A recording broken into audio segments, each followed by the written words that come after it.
So close.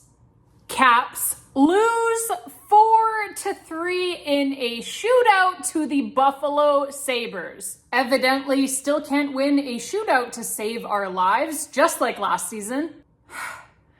You guys, admittedly, I am cranky for this one, okay? This game for the Caps against the Buffalo Sabres, it took place on Saturday night. It was the same night that my Toronto Blue Jays lost the World Series in heartbreaking, soul-crushing fashion to the Los Angeles Dodgers in Game 7 in extra innings after they had the lead in the 9th inning. I can't even describe it, okay? So that is why this video here is late. That is why I'm a little bit cranky today, but I will try to get through this one, and I will try to keep a clear head here, okay? Because as Caps center Dylan Strome said after this game was, if we're being honest, a positive step in the right direction, at least for the Washington Capitals. This was their 4th straight loss here, but at least they showed signs of life in this one, right? They come back, they tie up this game, they get it to a shootout, so they at least get the 1 point in the standings. That's big at this point. Like I said, amid a 4-game losing streak here, they outshoot the Buffalo Sabres in this game, 34-24. In Buffalo, so they were on the road for this one, the Caps were.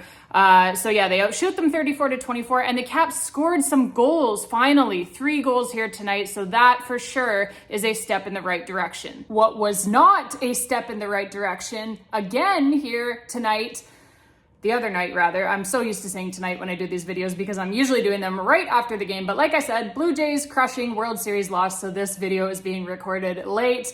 In this game in Buffalo, what was not a step in the right direction for the Washington Capitals? Again, it was the power play.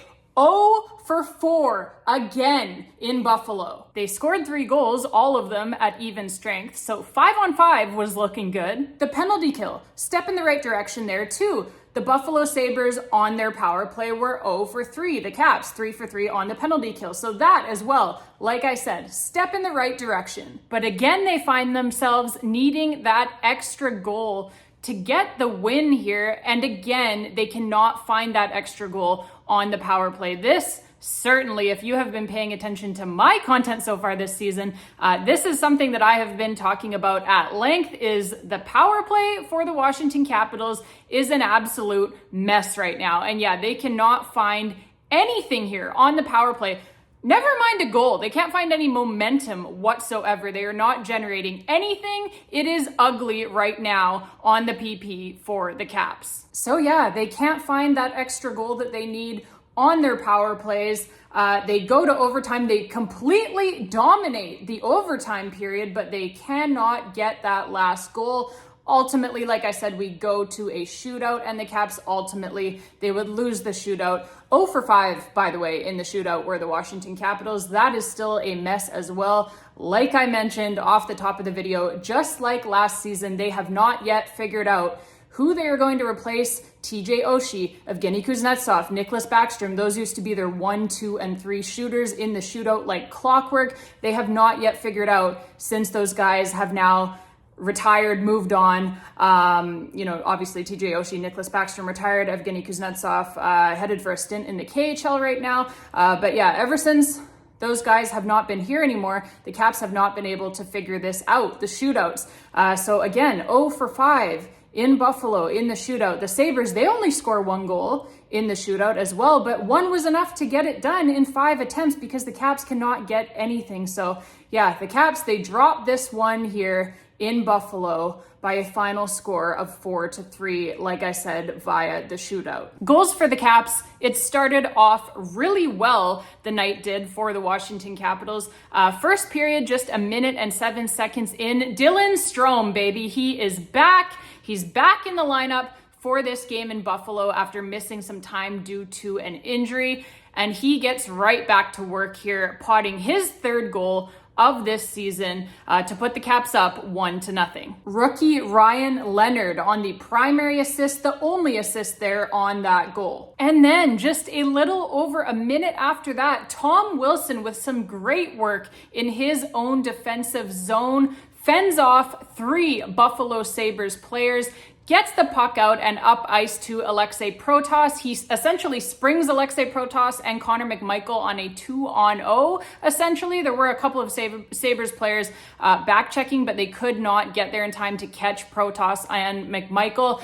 So yeah, it was essentially a 2-on-0 for the Caps. Aliaksei Protas passes over to Connor McMichael. Connor McMichael back to Aliaksei Protas for pretty much a wide open net there. And Protas, he is not going to miss that one, baby. That is his 5th goal of this young season already for Big Pro, and it is 2-0 Capitals. Primary assist, obviously, to Connor McMichael on that goal, and Tom Wilson with the secondary assist with that beautiful work, like I said, down in his own defensive zone, gets that puck out of danger for the Caps and up ice to spring Pro and Mikey on the 2-on-0. And that's about where the fun ends for the Caps in the first period. 3 straight goals for the Buffalo Sabres here in the first period. Like I said, we are still in the first period, folks.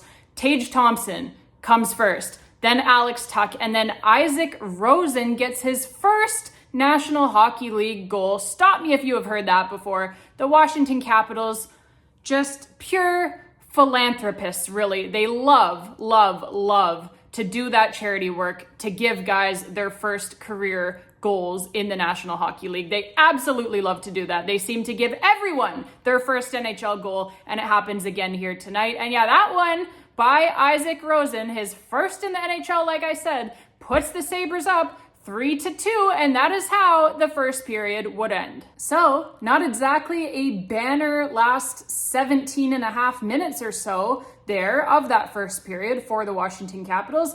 And then we head to the second period where there is not much happening all the way up until the last minute of the second period, where Sonny Milano, he gets his first goal of this season for the Caps, deflecting a puck out of midair in front of the net. And yeah, that is his first of the season. You love to see that for Sonny, coming back obviously from missing almost the entire season last season. He gets his first goal of the season here to tie things up, like I said, for the Caps. So we are 3-3 at the end of the second period, and it would stay that way through the third period and through overtime as well. And like I alluded to, the Washington Capitals absolutely dominate the overtime period, but they cannot get one to go. And so unfortunately, we go to a shootout where we know that fun things don't tend to happen for the Washington Capitals in shootouts. Again, like I alluded to earlier in this very video, ever since TJ Oshie, Evgeny Kuznetsov, and Nicholas Backstrom departed, it has not been a good time for the Caps in shootouts, and it was not a good time again here in Buffalo. As like I said, they go 0 for 5. Bowen Byram, a defenseman, gets the only goal of the shootout for the Sabres, but that was enough, like I said, to win it. They win the shootout 1-0, and they win the game 4-3. So, what can we say? Injuries, right? We've got to talk about that a little bit. Great to see Dylan Strome back for the Caps in this game. He scores right away, just about over a minute into this hockey game. Dylan Strome comes right back, like I said, from injury and scores first for the Caps. So you love to see that. It was like he didn't miss a beat there. Great to have him back, obviously. However, we are still missing Rasmus Sandin, although it looks like he is nearing a return. That is great news for the Washington Capitals. They certainly miss Rasmus Sandin on the back end. So that will be big to get him back. But more troubling right now, for sure, is the news concerning Pierre-Luc Dubois. Obviously, he was injured, a lower body injury this time. He missed several games earlier in the season already with an upper body injury, and now he is out with a lower body injury. Happened off of a face-off. It was kind of an awkward play. His leg appeared to kind of, like, he got cross-checked down to the ice, and then his leg kind of appeared to just give out underneath him, kind of just crumpled there. So it did not look good. He had to be helped off of the ice. They initially came out and said that they were considering him day to day at that point, but that he was still being evaluated. So it wasn't like for sure yet. And then, since I am recording this video late because of that Blue Jays World Series loss, we now know at this point, at the time that I am recording this, that unfortunately, Spencer Carberry has come out and said that Pierre-Luc Dubois is going to miss a significant amount of time. He is going to be out long-term. They're not sure yet, the Washington Capitals are not, if he is going to need surgery or not. They did come out again a second time and kind of clarify that they don't believe that his injury is going to be season ending. So he should be back at some point this season. But yeah, they said that he is going to be out long term, like a significant portion of time for the Washington Capitals. And yeah, it's unclear at this point if he is going to need surgery or not. I did see on Sportsnet up here in Canada from one of the insiders up here that they have apparently spoken either to Pierre-Luc Dubois or somebody who is close to him. And the reason why we don't have more information right now, apparently as Capitals fans from the team, is because he is currently going through that process of getting a second opinion on his injury. So they want to be sure that whatever they're going to do, surgery or no surgery, is going to be the right path. So he is taking the time right now to get a second opinion so that they can be for sure of what they're doing. And that is why we don't have more information at the time being. But yeah, anyway that you slice it here for the Washington Capitals, that is not great news at all. They are really going to miss Pierre-Luc Dubois for whatever length of time that he is out. He is so important to this team's success. Obviously, he's your second line center. You could call that the first line, honestly. But yeah, he's a top six center anyway. And he is your shutdown center, right? Like, he plays against all of the opposition's top players, top lines, shuts down the superstars on the other teams. So this is going to be a big loss that will be heavily felt by the Washington Capitals. So all we can really do at this point is hope that they can kind of make up for that as a group, because you can't really one for one replace a guy like that internally. He does so much for this team. So it's going to hurt, folks, for however long that he is out, but we will just hope for the best, hope that he can get back as quickly as possible, hope that he is doing okay, hope that he feels better soon, and hope that he recovers soon and can get back on the ice as soon as possible for the Caps, because we really need him. Obviously, that goes without saying. All right, babes, that is going to be it for this one. The Caps, they're off now until Wednesday, when they will take on the St. Louis Blues. They then play another back-to-back again, this time with the Pittsburgh Penguins, being the second half of that back-to-back for the Washington Capitals. Again, with travel, they will travel to Pittsburgh to take on the Penguins in that one, in, like I said, the second half of the back-to-back for the Caps. So we will see what happens here, if they can break out of this 4-game losing streak. It's going to be harder now, obviously, with Pierre-Luc Dubois out, but we will just hope that they can find a way to make up for some of what he does and start getting back in the win column here. That's going to be important. They need to start accumulating some of these early season points. So yeah, we will see what happens, folks. You gotta love that, though, eh? Like, they play back-to-back. They have 100 days off in between. Then they play back-to-back again. Then they have 100 days off in between. Then they probably play back-to-back again. I don't know. Seems like a lot of back-to-backs this season for the Caps, and a lot of days off in between. I do think that contributes a little bit to how rusty they seem to look when they, come out for the first half of these back-to-backs. The fact that they're off for so many days in between. But that's hockey, right? Like, you've got to get through that. You've got to just deal with it. Sometimes the schedule maker is not your friend, and they have not been very friendly to the Washington Capitals this season, but they're going to have to deal with it, right? It's not an excuse. They're going to just have to find a way to pull through here. So yeah, St. Louis on Wednesday, Pittsburgh on Thursday. We will see what the Caps can do.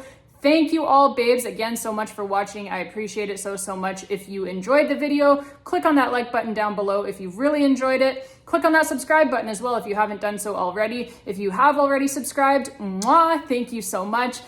Share it maybe with a friend or a family member or a fellow Caps fan in lieu of subscribing. If you've already subscribed, then we appreciate those shares as well, for sure. I know a ton of people have been sharing these videos because I've been, just getting comments and messages from people, comments on the posts, and then direct messages as well of people just reaching out to say how much they're enjoying them. So I appreciate that from you guys so much.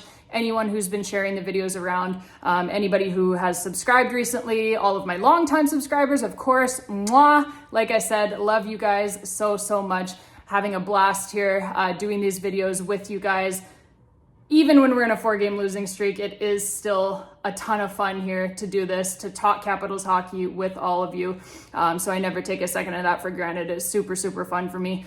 So thank you guys again so much for being here. Thank you so much for watching. And until next time, babes, and as always, like I said, even when they're losing, even when the power play stinks, even when it is a 4-game losing streak, as always, baby, let's go, Caps.